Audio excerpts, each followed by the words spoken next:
je vais par exemple parler des militaires Azov. Les militaires Azov, à la base, ils sont partout. Ils ont leur scratch avec vous savez, le beau scratch néo-nazi. Ça se tient aussi à le dire. Pour moi, ce qui me choque énormément, c'est que l'Europe donne quand même de l'armement à des militaires néo-nazis, avec un sigle néo-nazi. On n'en parle pas, il suffit de regarder. C'est un ancien sigle SS qui est brandi partout en Ukraine et ça partout, et on le voit partout. Partout, et ça ne pose aucun problème. Moi, j'ai travaillé avec ces gens-là, je leur ai donné des médicaments, etc. J'ai vu donc des militaires russes et qui ont été donc du coup déjà bien malmenés, et ces militaires russes qui ont été capturés arrivaient dans des petites fourgonnettes par 3 ou par 4. À chaque fois qu'ils faisaient descendre ces militaires, les militaires Azov ukrainiens leur demandaient qui est l'officier. Je vais vous expliquer pourquoi.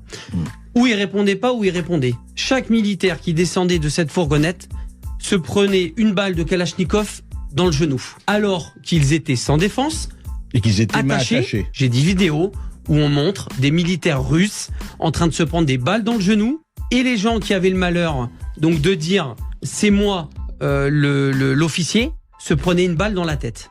Voilà comment ça se passe en Ukraine, du moins pour le bataillon ukrainien Azov. Ils pourront dire ce qu'ils veulent. Moi, j'étais là, j'ai vu ce qui s'est passé. Tout ça, on n'en parle pas. Bonjour et bienvenue sur le podcast du petit traité de guerre économique africain, voire panafricain. Votre manuel audio d'ingénierie économique, sociale et géostratégique dont tout Africain ou Afro-descendant doit connaître et comprendre pour anticiper son succès individuel et sa réussite collective. Je m'appelle Patrice Dionce, un Afro-Caribéen qui investit en Afrique et s'investit pour l'Afrique. Et je vous demanderai de liker, de partager, de commenter ce podcast afin de le faire vivre et exister, le faire évoluer et se développer. Aujourd'hui, je vous délivre la leçon 35 donnée le 12 mai de l'an 2022 du calendrier grégorien, 6258 du calendrier kémite et 4720 du calendrier chinois, l'année du tigre d'eau noire. Je vais vous faire une confidence. Je n'y comprenais rien aux raisons réelles de ce conflit entre la Russie et le reste de l'Occident. Car en termes de belligérance, nous avons eu et vu bien pire sur le reste du monde, sans que cela fasse autant sourciller les Européens et encore moins les Américains. Nous avons eu la Yougoslavie, une guerre fratricide entre 1991 et 2001, à moins de 2 heures de Paris par avion aussi. Ce pays s'est ensuite subdivisé, plutôt balkanisé, éclaté en 7 autres pays. La Bosnie-Herzégovine, la Croatie, le Kosovo, la Macédoine du Nord, le Monténégro, la Serbie et la Slovénie. Cette notion de balkanisation est très importante pour comprendre ce mal qui ronge les pays de l'Est, les pays balkans, depuis plus d'1 siècle, car elles ont été à l'origine de toutes les guerres occidentales devenues ensuite des affaires mondiales. Utilisées pour décrire le processus de fragmentation et de division d'une région ou d'un État en des États et régions plus petits et souvent hostiles les uns envers les autres, c'est pour moi la description de conflits tribaux et de guerres ethniques. Selon le critère linguistique, on distingue 3 groupes de pays balkans. Les Balkans aborigènes, Albanie, Grèce, Kosovo et Roumanie, les Balkans slaves, Bosnie-Herzégovine, Bulgarie, Croatie, Macédoine du Nord, Monténégro, Serbie et Slovénie, et les Balkans turcs, la Turquie. Mais pour moi, les Balkans slaves englobent tous ces pays de l'Est issus de l'ex-Union soviétique avec la Pologne, et avec ceux issus du démantèlement de l'Empire austro-hongrois. Les pays slaves. Et oui, comme le mot slave devenu slave en anglais pour désigner des esclaves, toujours issus des mêmes régions, les guerres ethniques prennent leur référence dans les Balkans. Un travers que l'on a ensuite aussi exporté et transposé en Afrique, sans jamais comprendre comment nos empires africains fonctionnaient entre eux. Et cela, je ne l'ai compris qu'après l'écoute du témoignage de ce secouriste handicapé français, ancien militaire professionnel de formation, Adrien Boquet, revenant de Kiev, que le conflit entre Russes et Ukrainiens n'est qu'une putain de guerre ethnique. Excusez-moi du vocabulaire.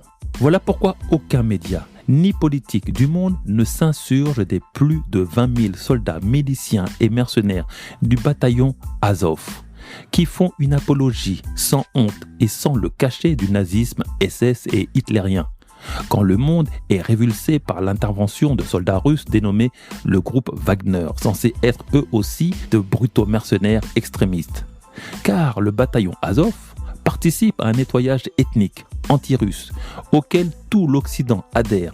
Voilà pourquoi l'on peut avoir des origines juives, comme peut l'être le président ukrainien Volodymyr Zelensky, et en même temps vouloir éradiquer tout russe de sa région. On rappelle que juif n'est pas une nationalité, mais un précepte religieux.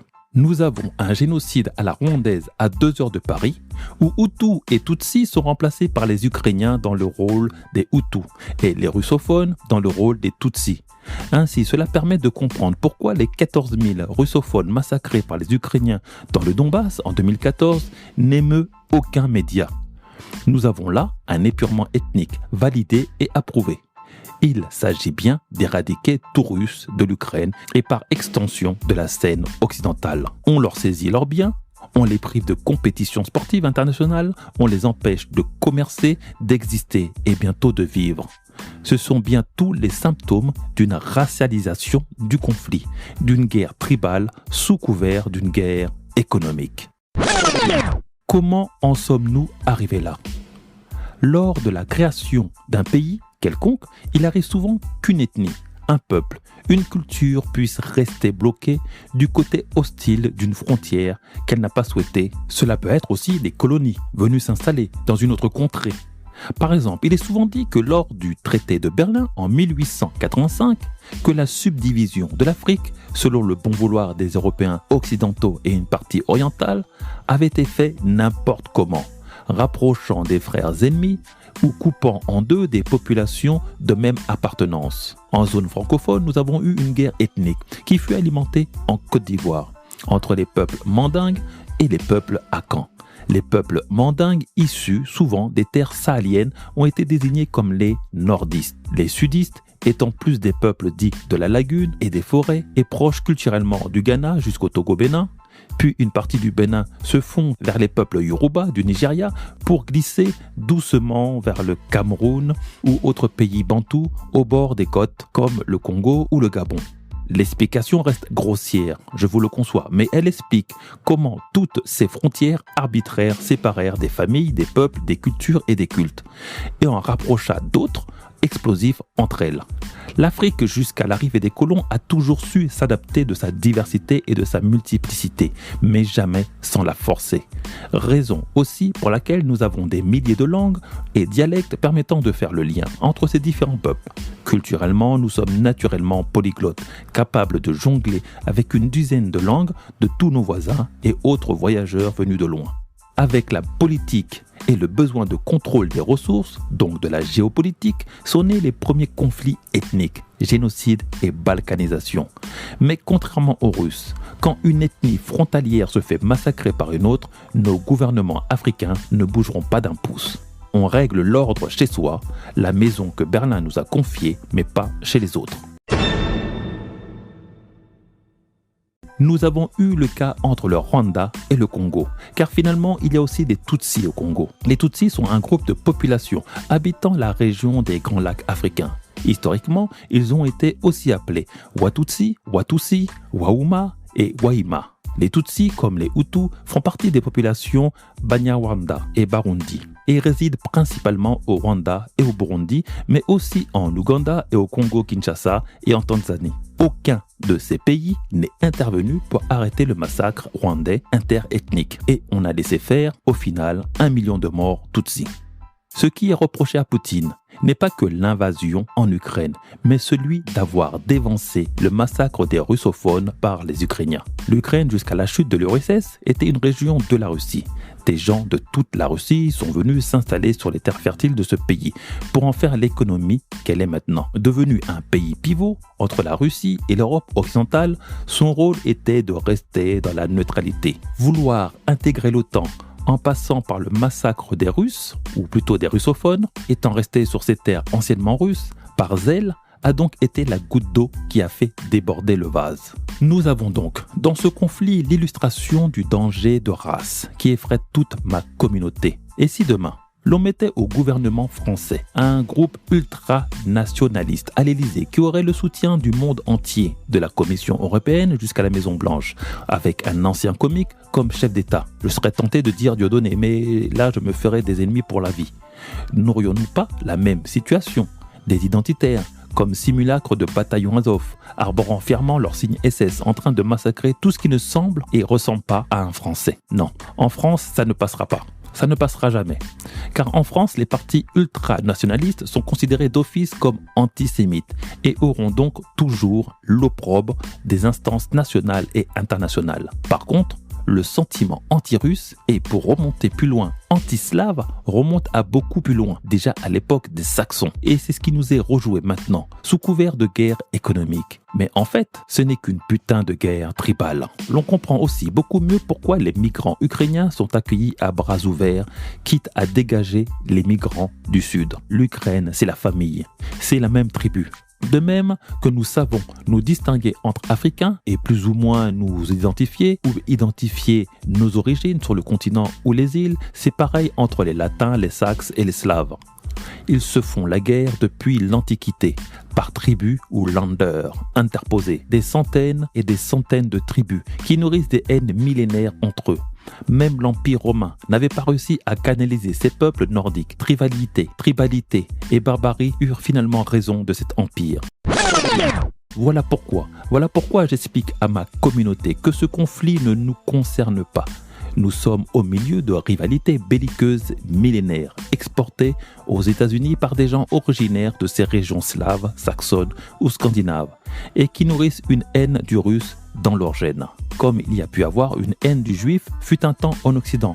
Sauf que là, l'opprimé a les moyens militaires et économiques de sa politique et est déterminé à défendre sa race, même en dehors de ses frontières.